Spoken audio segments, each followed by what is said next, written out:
YouTube channel. So for today's video is gagawa ulit ako ng outfit ideas. So pang second video na natin to. Yung first na video ko is 3 lang yung pinakita ko sa inyo na outfit. Pero ngayon is 4 naman. And sasabihin ko na rin sa inyo kung magkano ko lang nabili yung mga outfit ko. Sa ukay-ukay ko lang yung binili. Low budget outfit tayo. Pero mayroon din naman sa TikTok na nabili. And then sa Shopee ganyan. The first outfit natin is eto. Palda siya, maong. Sa TikTok ko to binili, ukay-ukay siya, nagla-live. Na-mine ko siya, 59 pesos lang to. Etong top niya is, Shopee ko binili, 100 plus pesos lang. So yan, ipapakita ko sa inyo.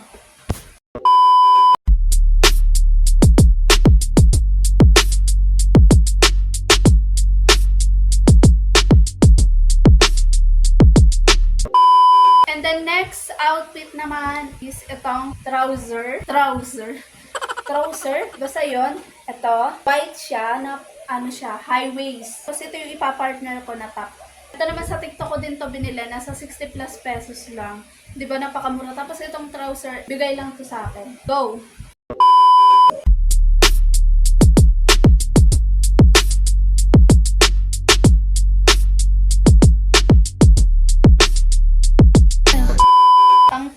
Outfit naman natin, itong pants. Ito naman is nabili ko to sa DB Mall, 400 plus pesos. Then, itong ipapartner natin, top is, sa ukay ko lang to nabili, 20 pesos. Diba napakamura?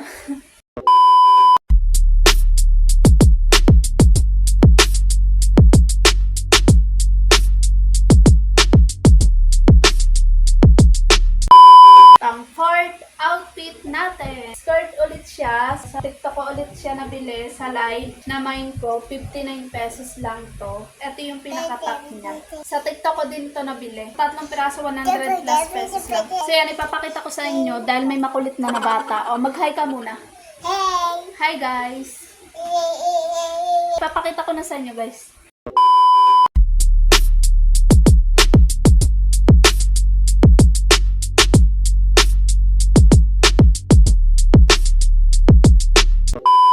So yun na yung lahat ng outfit na pinakita ko sa inyo. O di ba kahit sobrang mura lang, kahit sa ukay-ukay pa yan, meron ka ng pang outfit, pang aura-aura.